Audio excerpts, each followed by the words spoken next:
Many are predicting that a crash in the Airbnb market will lead to a crash in the housing market. In this video, we will take a look if this is true.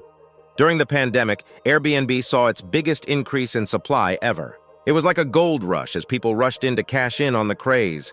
And just like the gold rush, not everyone who jumped in had the right experience.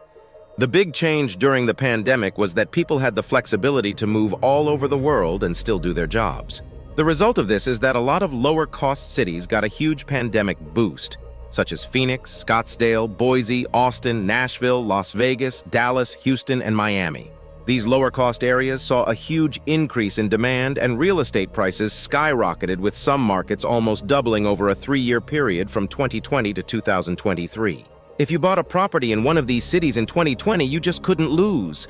The values skyrocketed, and the rents nearly doubled in some cases. Also, these cities saw huge increases in their populations from more expensive cities, resulting in huge demand for short-term rentals. If you owned a short-term rental from 2020 to 2022, you almost couldn't lose. Another trend that we saw during the pandemic was that once sleepy rural or scenic areas got a huge boost. We're talking about places like Joshua Tree, Lake Arrowhead, Sedona, Mammoth, Yosemite, and Lake Tahoe. Some of these rural areas were able to command sky-high prices as many people in the pandemic wanted to get away to isolated areas. We're talking $400 night for a small cabin in Joshua Tree or $500 night for a cabin in Lake Tahoe. Just like the gold rush, when people see returns like this, they rush in. Naturally, the supply of Airbnbs skyrocketed all over the U.S., especially in these rural areas. Now that the pandemic is over, travel trends have changed. People don't want to stay in a teepee house in Joshua Tree and pay $500 a night. Also, some of those cities that got the biggest price increases, like Boise, Idaho, are now seeing the biggest declines in value.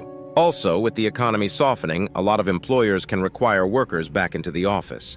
Most short-term operators will tell you that demand has softened in 2023. Some areas have been hit much harder than others. The ones that have been hit hardest are the ones that got the biggest jumps during the pandemic. Here's how an Airbnb crash can affect the housing market. Number 1. One of the biggest challenges facing cities across the U.S. is housing affordability. Consumers are getting squeezed like never before, and most of their budgets are going towards housing. Since Airbnb has become so popular, many have rushed in to run Airbnb businesses, which has resulted in reduced rental listings. This has pushed rental rates higher and is making housing unaffordable for many lower and middle-income households. The result of this is that cities are fighting back and implementing rules regulating the explosion of Airbnbs. New York City just implemented strict rules, and the number of listings has dropped by over 50%.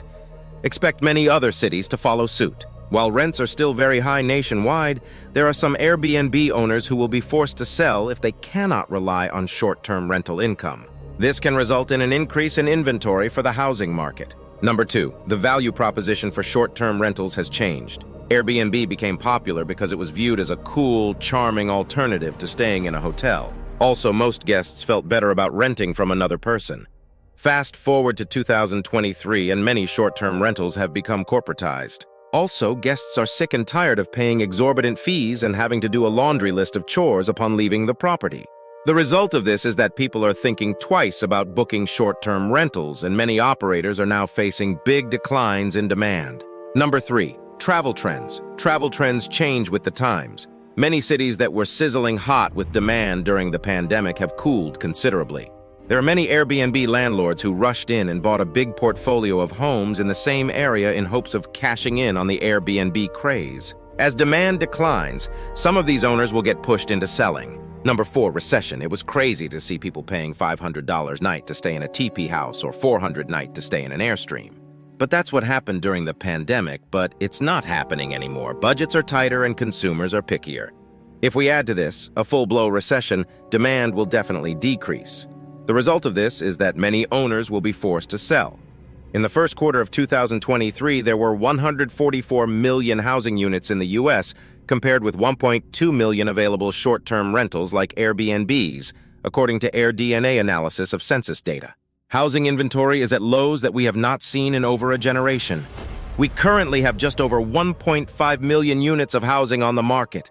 If just 25% of Airbnb owners were forced to sell, that would increase the housing stock by 300,000 units. That would represent an increase in nationwide housing inventory of 20%, which is significant. If this coincides with a bad recession, it can definitely lead to trouble in the housing market, as many others could be forced to sell as well. One of the most important points for the housing market right now is inventory. A bad recession can force many Airbnb owners, along with others, to sell.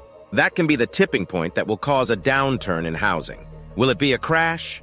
Probably not, given that housing is on a strong footing, but if the last 3 years have proved anything, it's that anything is possible.